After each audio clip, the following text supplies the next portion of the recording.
अस्सलाम वालेकुम स्टूडेंट्स, कैसे हैं आप लोग।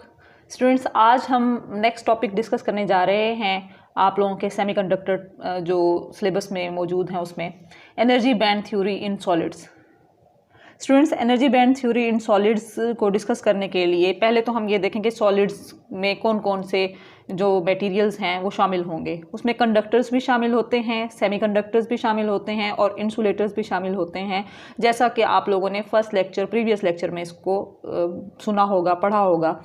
अब स्टूडेंट्स, हम लोग इसी बेसिस पे देखते हैं कि एनर्जी बैंड थ्योरी क्या है, उसको डिफ़ाइन करेंगे, उसको डिस्क्राइब करेंगे, फिर उसके ग्राफिकल रिप्रेजेंटेशन कर देंगे और फिर उसके बाद स्टूडेंट्स नेक्स्ट हम लोग जो लेक्चर होगा उसमें हम डिफ्रेंशिएट करेंगे कंडक्टर्स, सेमीकंडक्टर्स और इंसुलेटर्स को on the basis of energy band theory. ठीक है स्टूडेंट्स, तो चलते हैं अपने टॉपिक की तरफ। बिस्मिल्लाहिर्रहमानिर्रहीम, रब्बे ज़िदनी इल्मा।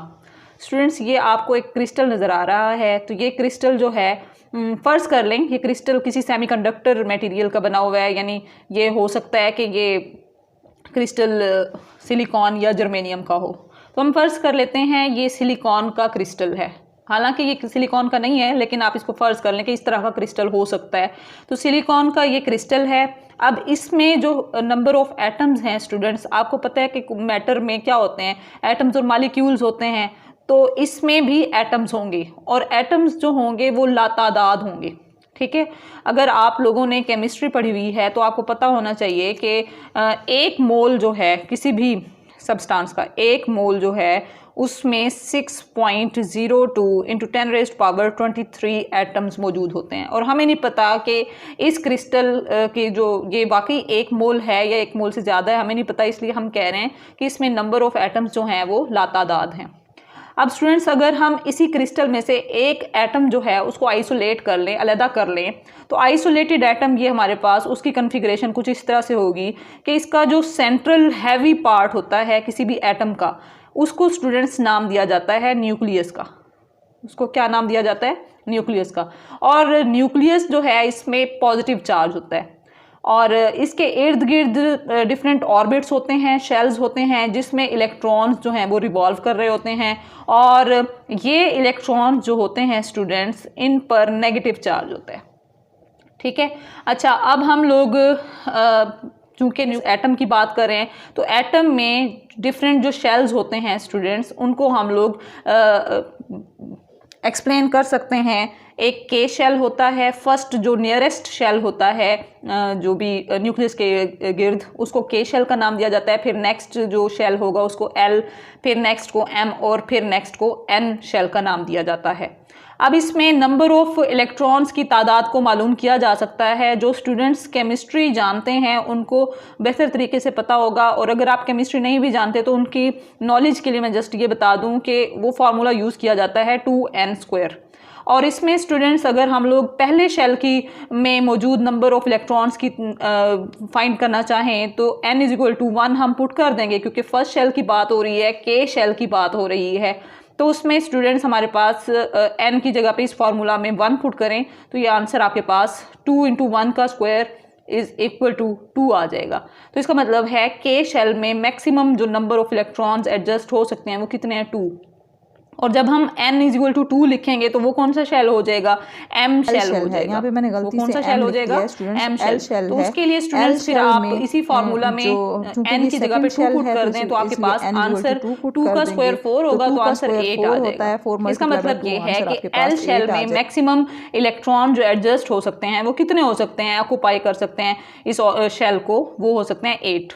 तो यहाँ पे स्टूडेंट्स आपको नज़र आ रहा होगा कि रेड कलर से मैंने 2 इलेक्ट्रॉन्स को रिप्रेजेंट किया हुआ है और जो ग्रीन कलर से सेकंड शेल जो है एल शेल, उसमें 8 इलेक्ट्रॉन्स को रिप्रेजेंट किया हुआ है। इसी तरह से नेक्स्ट शेल्स की आप तादाद मालूम कर सकते हैं इसी फार्मूला के ज़रिए, 18, और फिर उससे नेक्स्ट एन शेल की हो जाएगी 32।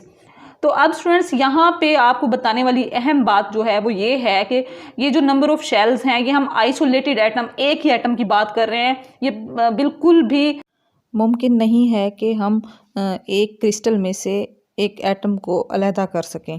लेकिन स्टूडेंट्स, आप लोगों की आसानी के लिए मैं आपको एक सिंगल आइसोलेटेड एटम जो है वो ड्रॉ करके दिखा रही हूँ ताकि आपको समझ आ सके। यहाँ पे के शेल जो है इसकी अपनी एक स्पेसिफिक एनर्जी होती है और ये होगी -13.6 इलेक्ट्रॉन वोल्ट आइसोलेटेड एटम के केस में।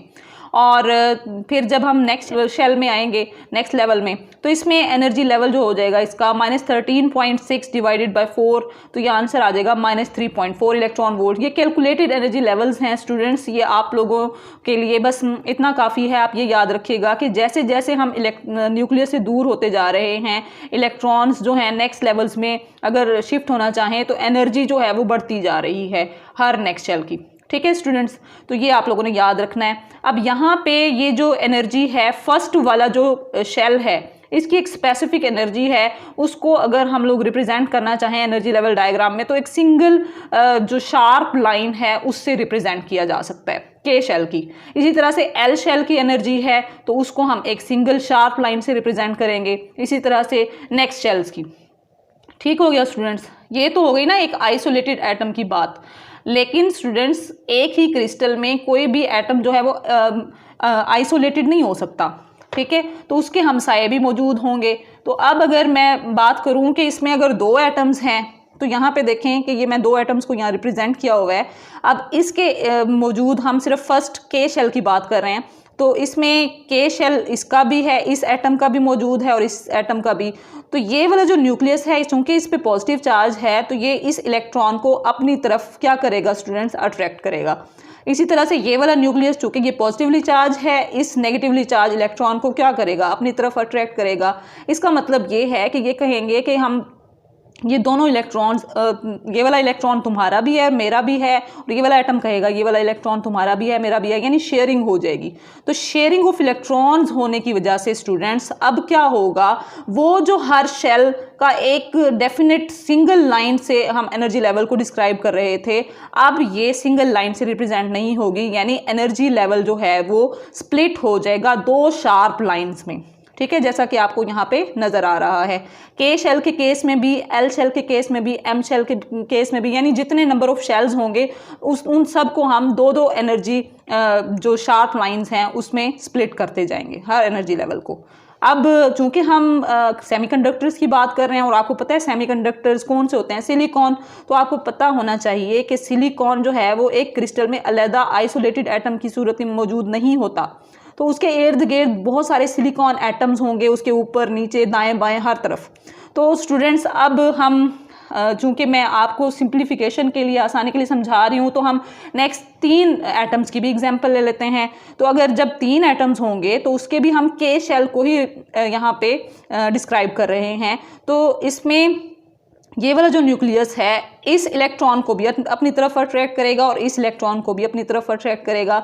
इसी तरह से ये वाला न्यूक्लियस इस इलेक्ट्रॉन को भी अपनी तरफ अट्रैक्ट करेगा, इसको भी और इसको भी। यानी ये इलेक्ट्रोस्टैटिक अट्रैक्शन की वजह से अब जो इनका अलग-अलग एनर्जी लेवल था वो एनर्जी लेवल 3 शार्प लाइंस में स्प्लिट हो जाएगा 3 एटम्स की वजह से।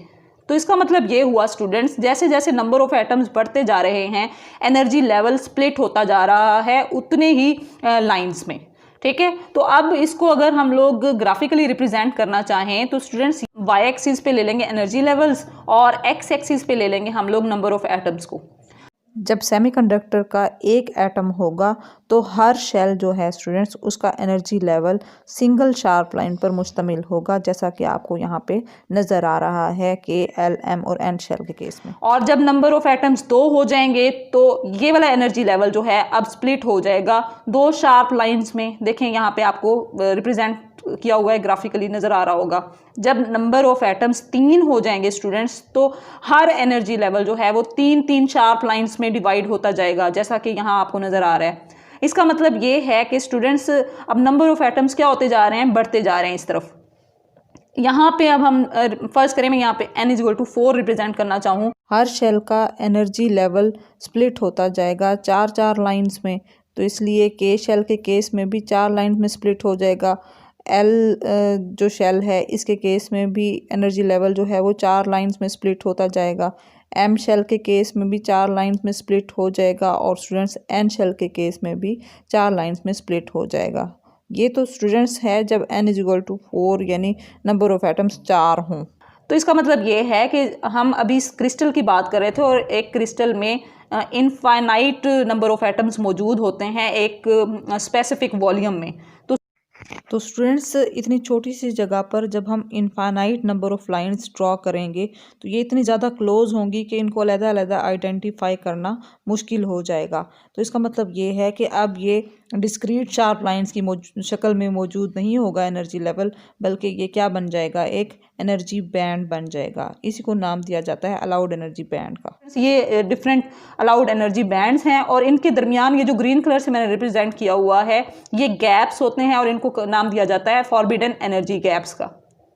ठीक हो गया स्टूडेंट्स। तो ये हमारे पास है एनर्जी बैंड थ्योरी। अब स्टूडेंट्स एनर्जी बैंड थ्योरी में की बेसिस पे हम यहाँ पे बताएंगे कि जो फील्ड बैंड्स होते हैं वो क्या होते हैं, वैलेंस बैंड क्या होते हैं, कंडक्शन बैंड क्या होते हैं। चलिए फिर।